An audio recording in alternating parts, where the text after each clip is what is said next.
Halo, gue Putri dari Fakultas Hukum, balik lagi di konten AADC, Ada Apa Dengan Kampus. Jadi hari ini di UKM Sankris ngadain teater yang berjudul Sibolis. Saksikan terus yuk keseruannya.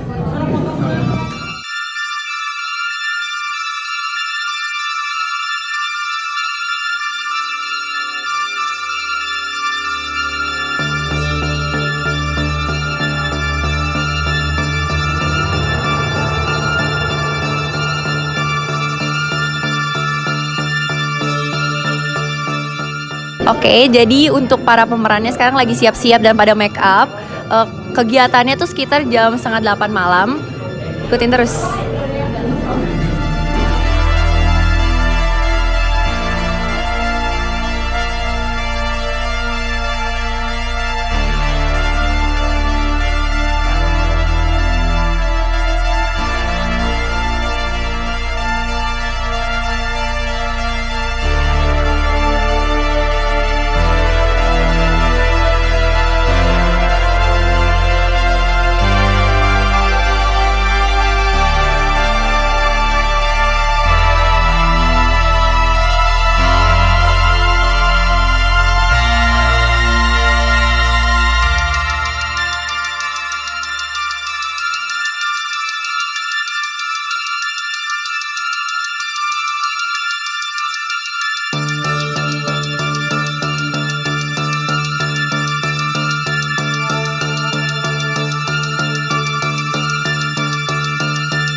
Oke Bang, boleh perkenalkan namanya siapa dan dari fakultas apa? Sama boleh nggak sih ceritain kenapa teater ini memilih judul Sibolis? Oke, perkenalkan nama saya Baladewa Mesa Putra, saya dari Fakultas Hukum. Terus kenapa memilih temanya Sibolis? Karena sebenarnya perjalanan dari teater ini tuh cukup rumit dan tidak sengaja karena teater ini seharusnya kita tampilkan di Universitas UNAS karena tadinya kita akan bekerja sama dengan Universitas UNAS, cuman ada satu dan lain hal yang tidak bisa terjadi, akhirnya kita tampilkan di universitas kita sendiri, dari Sankris itu sendiri. Terus untuk sinopsisnya sendiri itu biasanya sinopsisnya itu adalah ada seorang perempuannya itu punya keinginan dan kelayakan yang tinggi untuk menjadi seorang pelukis, tetapi orang tuanya tidak memperbolehkan dia untuk menjadi seorang pelukis. Seperti itu, dan akhirnya ada suatu kejadian yang membuat dia hatinya terluka dan terketuk, dan muncullah tema Sibolis ini. Seperti itu. Kenapa ngambil judul Sibolis? Kalau untuk genrenya itu teaternya masuk ke genre apa Bang? Kalau teaternya sebenarnya untuk genrenya horor dan thriller ya. Kita masuknya juga kayak gitu. Oke, makasih ya Bang. Iya, sama-sama.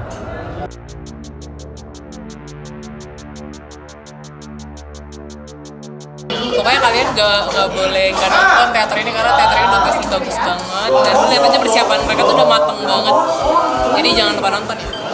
Kan ini diuploadnya nanti setelah ini. Tetap nonton, nanti kan ada cuplikannya, jadi harus nonton sampai habis. Oke.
membuat poranda penerimaan seseorang perempuan ialah sakit. Rembulan merah datang membawa petaka. Paksaan malam berparah.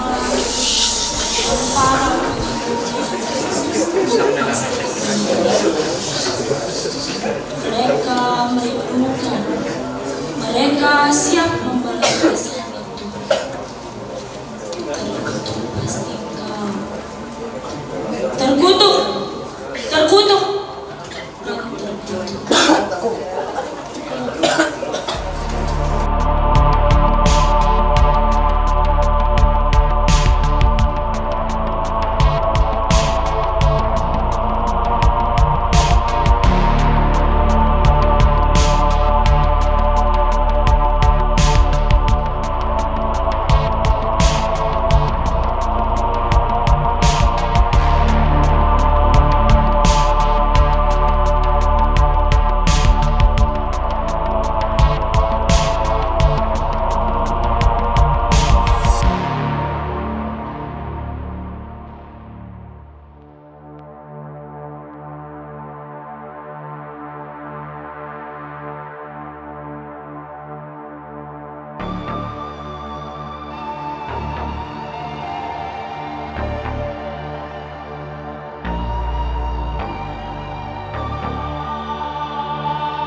Suatu pagi, Dona sedang melukis dan berjualan di pasar seperti biasanya.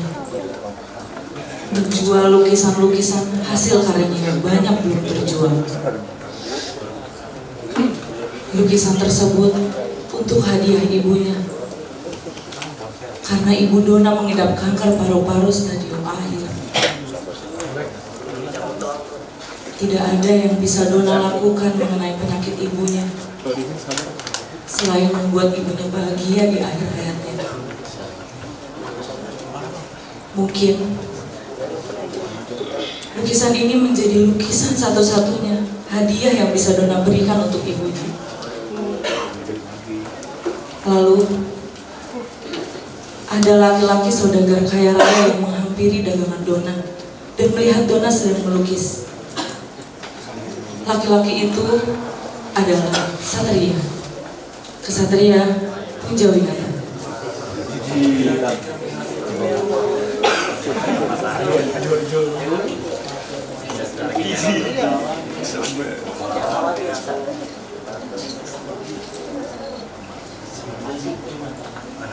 Satria, lekas kita berangkat. Sudah tidak ada waktu lagi kita.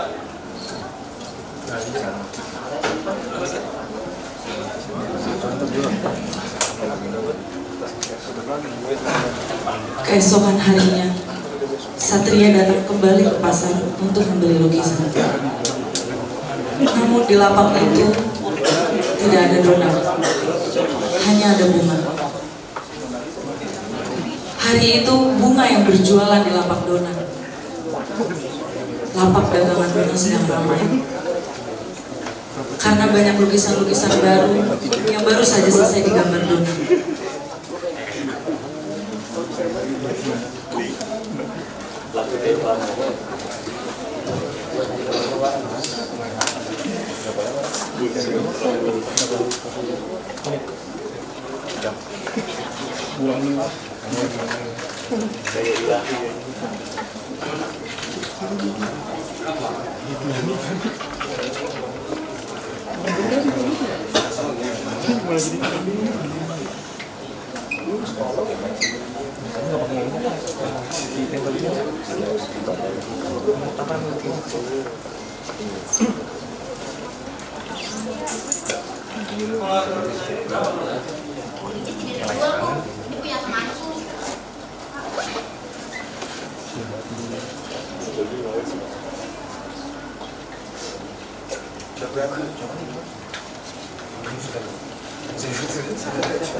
Lukisannya, tolong! Pria itu mencuri lukisan! Tolong!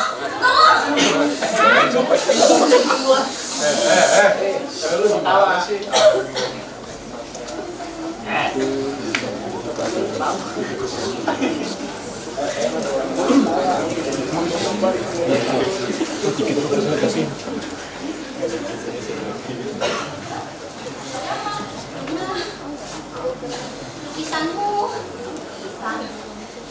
lukisan untuk ibumu dicuri. Maafkan aku, Dona. Aku tidak mengenalnya. Pria itu berlari. Namun Hari-hari berlalu seperti biasanya. Dona berjualan seperti biasanya. Saat itu hari sudah mulai petang, dan hari itu pun belum ada dagangan yang terjual. Saat Dona bersiap-siap membersihkan dagangannya, tiba-tiba melihat bunga berlari ke arah lapak Dona sambil ternganga. Dona,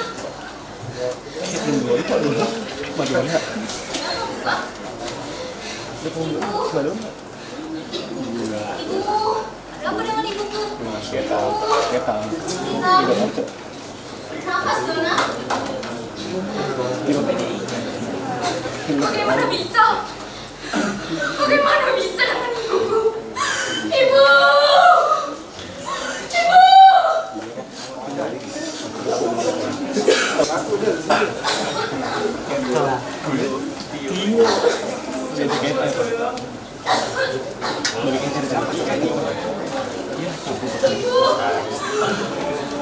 Ibu, kenapa ibu?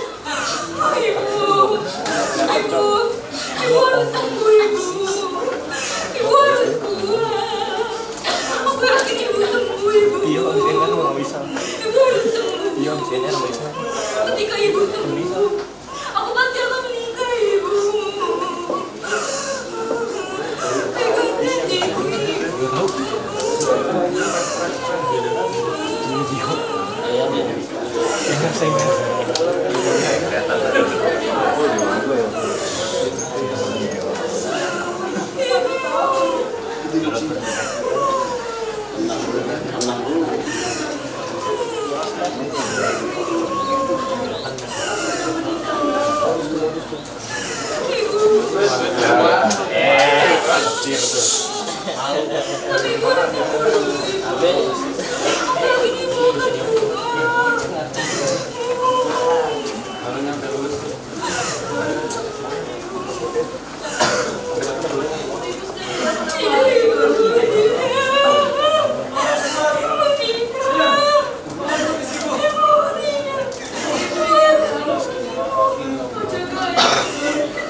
Terus terpikirkan oleh Donna, ibu ingin aku menikah.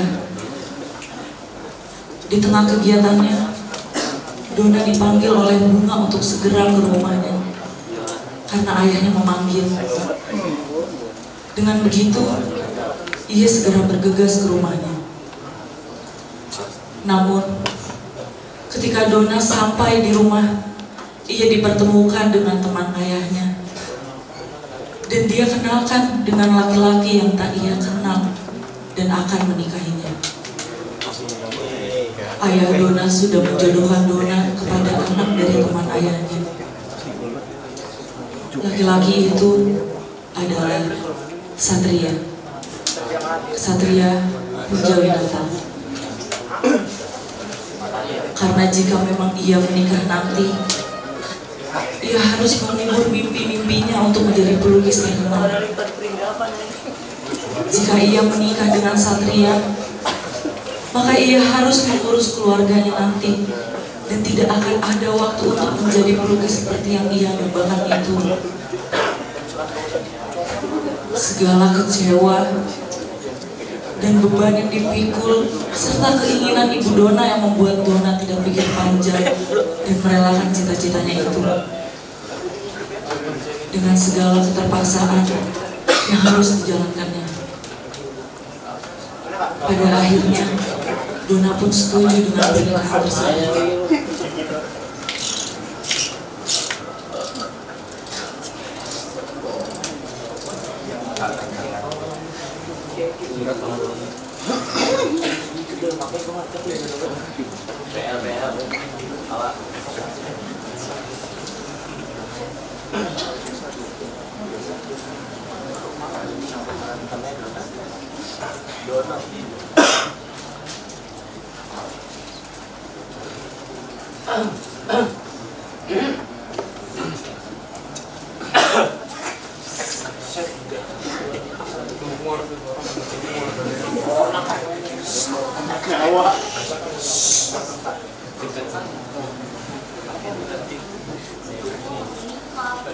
Hah? Menikah? Dengan siapa? Kapan, Donna? Iya.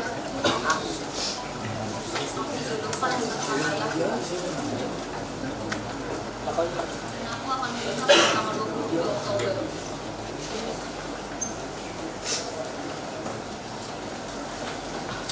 Kamu harus kuat, Donna. Aku ingin minta maaf karena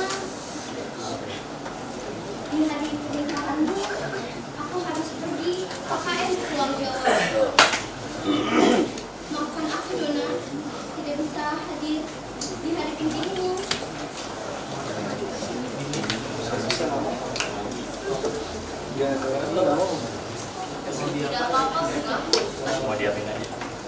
Harus mau menulis lawan ayah. Tahu juga itu keinginan ibuku.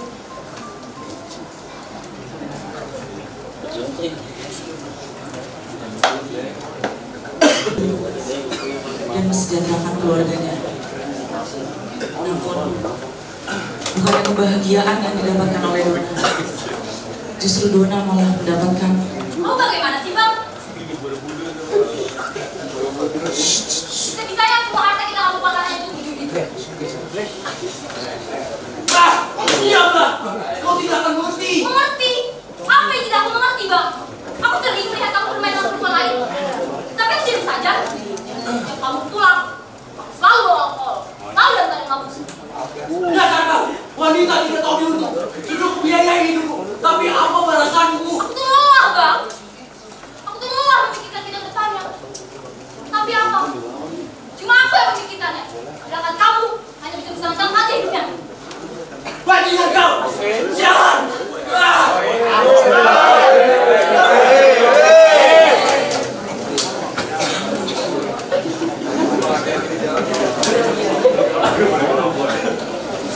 Hingga pada suatu waktu, Satria berada di kondisi ia terlilit hutang yang sangat dalam akibat perjudian.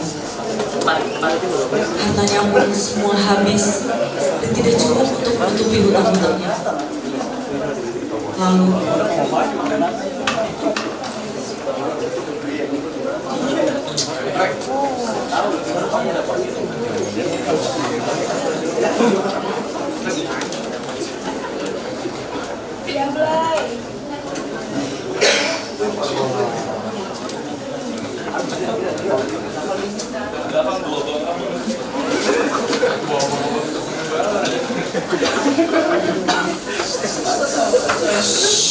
Hei saudara kaya, kau selalu janji membayar hutangmu, membagi jatah daganganmu.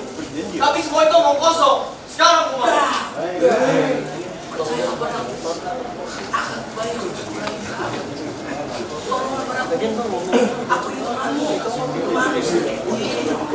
Hei saudara kaya yang sudah jatuh miskin, aku tak peduli kau temanku atau kau saudara.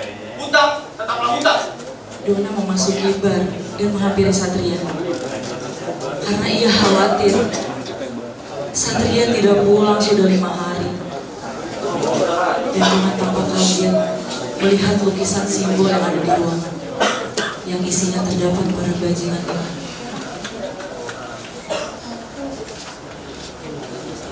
Siapa yang beli lukisan ini? Kau? Atau kau? Gila kalian! Setelah sekian lama aku mencari siapa yang beli lukisan ini. Ternyata kalian! Tenang dulu manis. Apa kau tahu siapa yang mencuri lukisan ini? Ini saudagar kaya yang sudah jatuh miskin. Bajingan kau! Lepaskan! Kau ingin pukulku? Pukul! Sekali kau pukul, kusita rumahmu dan kutelanjangi istrimu.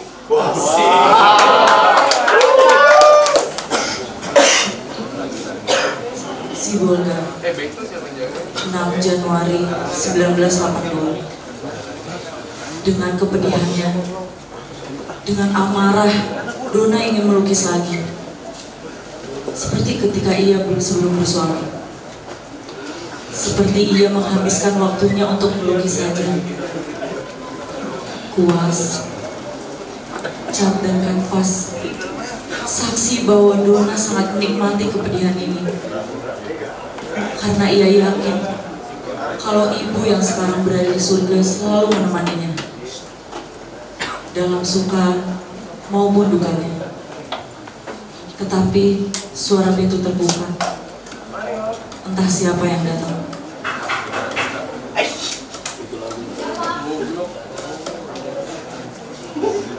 Mau kalian? Tenang aja manis. Sudah tidak ada yang melihat kita sekarang. Kalian siapa? Bajingan!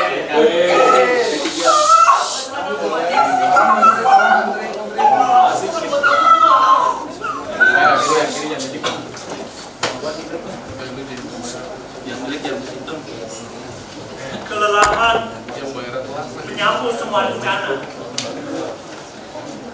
Yang tersisa hanya tubuhku, menyiasati jeripayah cita-cita. Ketika bulan menerangi bumi, yang merasakan hanya kedinginan dalam kata-katanya. Dan cahaya itu tidak lagi.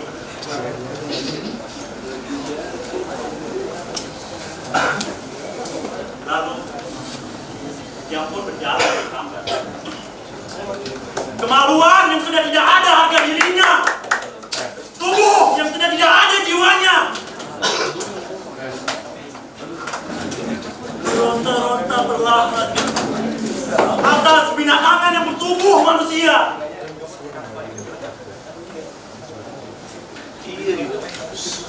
Setelah menyapu semua bara, yang tersisa hanya tenggelam dalam gelap yang tidak lagi perasaan karya.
perasaan Donna akhirnya rusak akibat perbuatan mereka.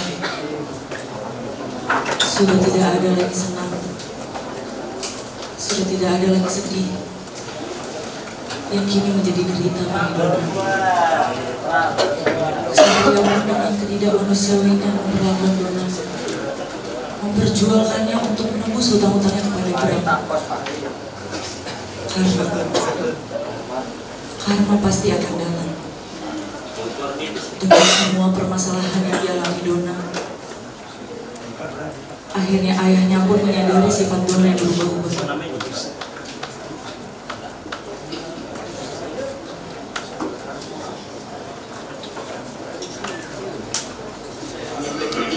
Satria, ada hal yang ingin tanyakan kepadamu. Dan hal ini sungguh sangat indah menurutku.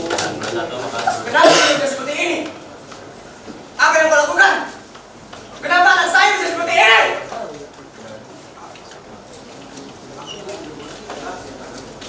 Apa maksudmu tidak mengerti? Kau kan sehari-hari bersamanya. Apa yang kau lakukan? Jawab!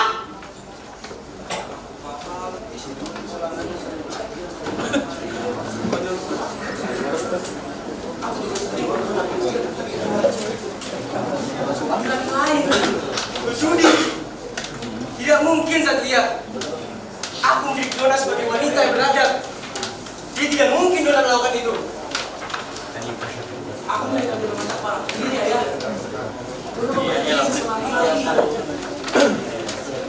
Namun,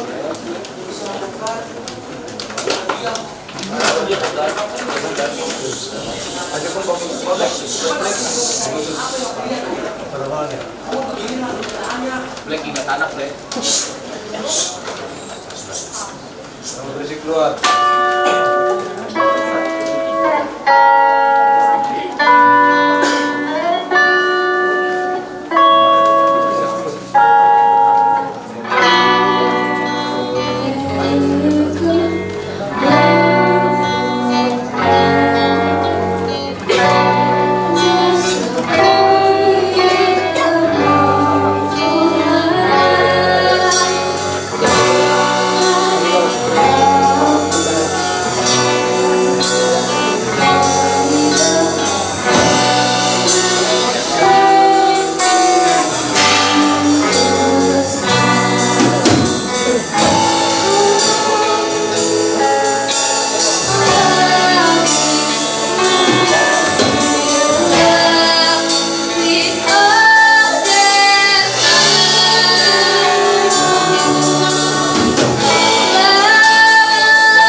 Berjalan lumai dengan pakaian lusuh, menggerogoti hati atas penyesalan yang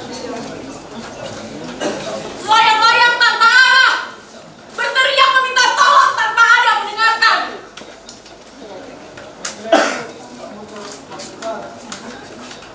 Hanya bisa menangis dalam bisu, tak kuasa diri menahan perih atas semua perlakuan bodoh yang aku lakukan. Aku menjadi orang paling menyesal atas semua kehancuran yang tak kunjung henti. Mari karya Baladewa Mesa.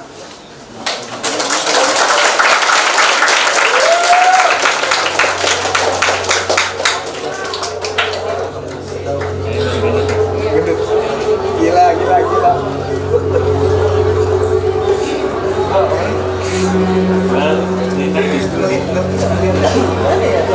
Dari sofa gitu.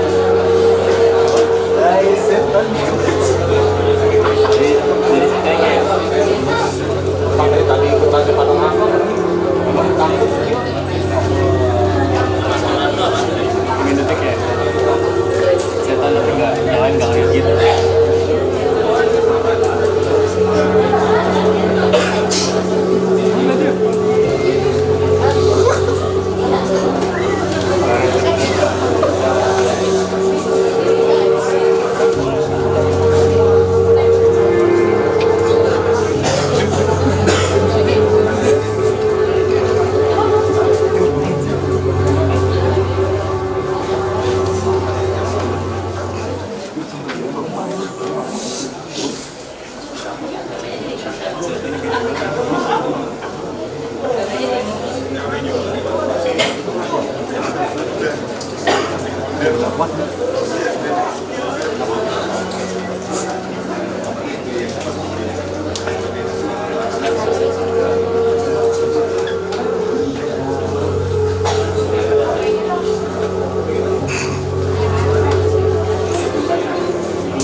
Yang bisa gue bilang adalah, oh ya satu lagi terima kasih buat teman-teman. Mungkin di sini ada dari kampus Unas nggak? Dari kampus Unas? Nggak ada, itu sambil baca. Terima kasih juga kepada pembina kita ya. Terima kasih banyak sama acara kita di sini masalah teater dan perizinan segala macam dan segalanya. Terima kasih banyak. Yang bisa saya bilang adalah tunggu teater selanjutnya dari Sangkris Teater.